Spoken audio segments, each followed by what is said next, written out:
ازيكم يا حبايبي، عاملين ايه؟ يا رب تكونوا دايما بخير. قلت اعمل شوية كوبيبة كده حلوين، وناكل منهم حبة ونقليهم قدامكم، والباقي نشيله ان شاء الله في الفريزر لما نعوز نطلع بقى على طول ان شاء الله يعني. فحاجة كده يعني جميلة واقتصادية جدا جدا، والله العظيم. يعني هتشوفيها معمولة ازاي، وجميلة حلوة وطعمها تحفة حكاية. وسوينا انا كنت لسه قلياها، بصوا مطلعاها قدامكم على طول فهتشوفوها دلوقتي.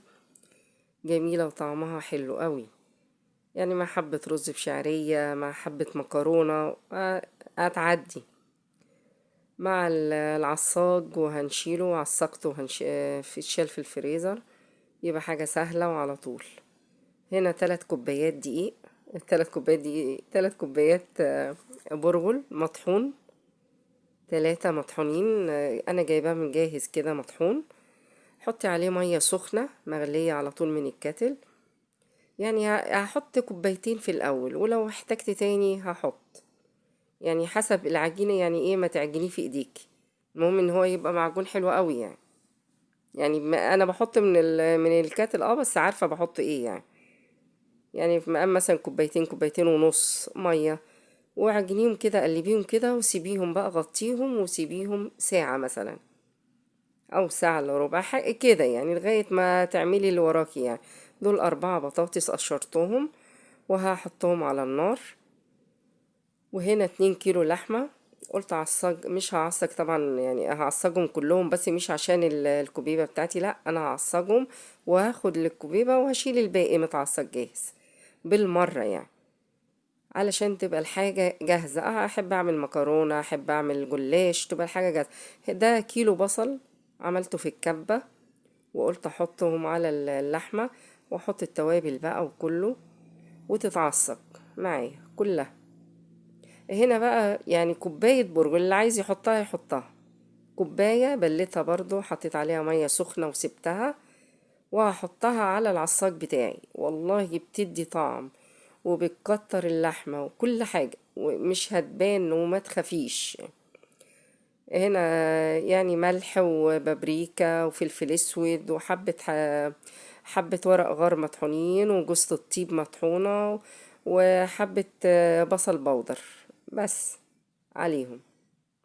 هنا البطاطس اتسلقت، هبشرها احسن ما تهرسيها، يعني بتبقى مبشورة وسهلة على طول. 4، وهحطهم طبعا على البرغل.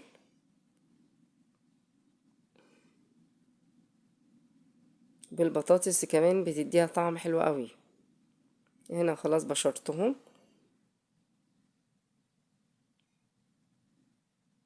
هحطهم على البرغل المنقوع. نفس التوابل اللي حطيتها على اللحمة المفرومة هحطها على البرغل والبطاطس. ملح، بابريكا، حبة بصل بودر، فلفل اسود، جوز الطيب، ورق غار مطحون. نفس التوابل اللي حطيتها هنا هحطها هنا. عجنتها حلو جدا، يعني اكنك بتعجني عجينة بالظبط كده. هنا العصاج بتاعي خلاص اتعمل، هاخد منه في البولة كده، في الطاجن، واروح حاطها مثلا، واسيب بقى الباقي لما اخلص اروح حاطاه. شكلي بقى الكوبيبة بتاعتك.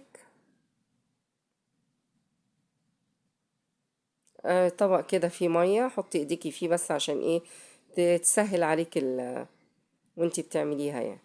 ودي بقى حسب براحتك انتي، عايزاها صغيرة عايزاها كبيرة. انا عملتها كبيرة، وانا بحبها كده. ما اعرفش، ما بحبهاش صغيرة قوي يعني. وحسب راحتك بقى، اعملي صغير اعملي كبير، فانا بديك المعلومة وانتي اعملي يعني. بس جميلة وطعمها حلو جدا بالبطاطس يا جماعة، والله جربوها. بقول لكم اقتصادية جدا. يعني بصوا، حبة لحمة مفرومة قد كده، بصوا بتعمل كمية رهيبة. تعملي بقى حبة رز بشعرية جنبهم، تعملي حبة مكرونة، وهو اليوم هيعدي يعني. وبتبقى في العزومات كمان يعني، عازمة حد جنب الأكل يعني ايه جانبي كده. فيعني بتبقى حلوة برضو في السيرفيس كده على السفرة، بتبقى حلوة قوي. ب... يعني بتملى جنب الحاجة يعني.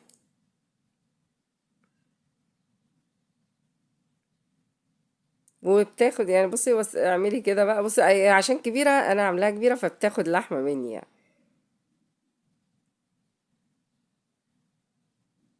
وبعدين انا اكلتها كده بالحجم ده.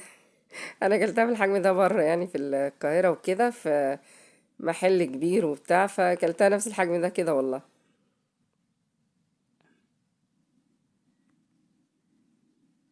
هنا بقى خلصت كله اهوت وفاض العصاج. عملتها كلها. اه بصوا الكمية، بسم الله ما شاء الله. جميلة. بثلاث كوبايات برغل. ما يعتبر انا معرفش بقى قد ايه لحمة، بس هي مش كتير يعني. يعني مش كتير العصاج، معرفش بقى قد ايه، لان انا عملت الاتنين كيلو لحمة كلهم يعني. هنا انا هقليها قدامكم عشان تعرفوا انها مش هتفك ولا اي يحصل لها اي حاجة. هقلي دول، وهسيب دول بقى اشيلهم بقى ايه. بصوا انا حاطه هنا حاطه هنا بلاس اللي بتاع دوت الاكياس، قطعتها كده وحطيتها في العلب ديت، واشيل بقى في الفريزر. انت عايزه تشيليهم في اكياس شيلي، او في كده في علب، اي علب عندك حطي فيها. تيجي تطلعيها، طلعيها زي ما قلت لكم على القطايف بالظبط، طلعيها متلجة، وتروحي حطها في الزيت وهو سخن. يعني تطلعيها متلجة وتروحي حطها في الكيس في الزيت وهو سخن على طول. ما تسيبهاش لما تفك على الرخامة ولا المطبخ والكلام ده، لا. من الفريزر على الزيت على طول وهو سخن.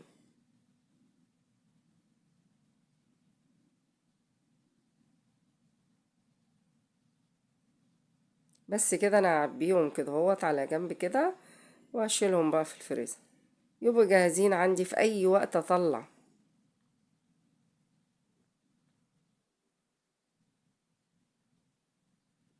احنا بنحاول على قد ما بنقدر نعمل الحاجات ونشيلها. اللي بنقدر نشيله بنشيله يعني، على اساس في رمضان ما نبقاش ايه يعني حاملين هم الاكل والشرب قوي يعني. يبقى الحاجة جاهزة على قد ما نقدر.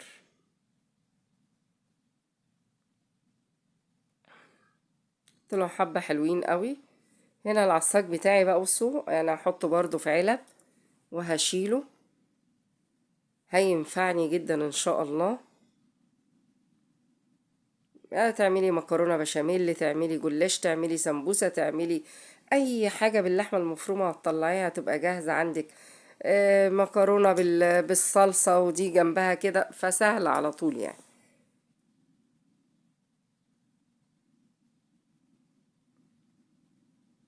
والبرغل يا جماعة مش باين فيه خالص خالص، مش باين في اللحمة.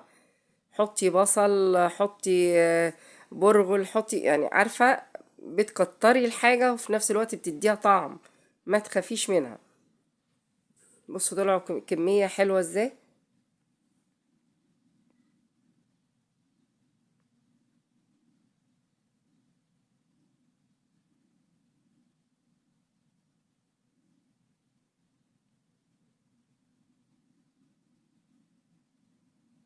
بس كده، وهروح اقلي بقى اللي هما التانيين دول، هقفلهم بقى بالاسترتش عشان احطهم بعد كده في الفريزر ان شاء الله. عايزة تحطيهم في اكياس تلاجة حطي. اعملي المكان مش عندك مش مساح، حطي في اكياس تلاجة وحطي في الفريزر.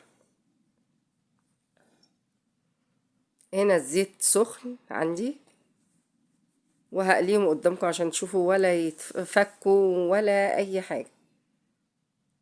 وكمان ما حطيتهمش في الفريزر عشان بيقولوا لازم تتحط في الفريزر الاول مثلا نص ساعة، ساعة يعني ايه يجمدوا شوية وبعدين تطلعي وتقلي. لا انا اهو ما حطيتش اي حاجة في الفريزر، وقلتها في ساعتها.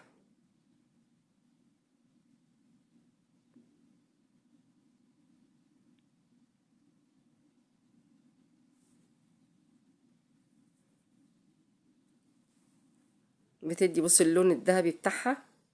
البطاطس كمان مخلياها ذهبي، يعني البطاطس كمان مخليه مع البرغل اللون بتاعها حلو جدا، ومطرياها، يعني تحسي انها مقرمشه بس هي طريه.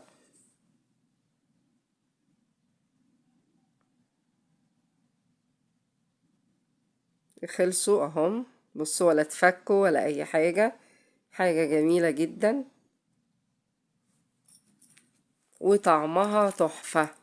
جربيها. واقتصاديه، بقولك والله العظيم على بس اقتصاديه جدا. يعني بصي اعملي كميه زي ما انت عايزه.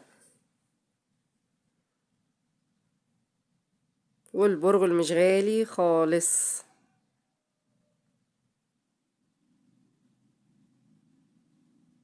بصوا جميلة ازاي وطرية، تحسي انها مقرمشة من بره وطرية من جوه، جميلة، حاجة جميلة جدا. ولو عندك عزومة كمان اعمليه. هنا بقى بصوا اهو، العصاك بتاعي هينفعني والكوبيبة هتنفعني. يلا سلام عليكم.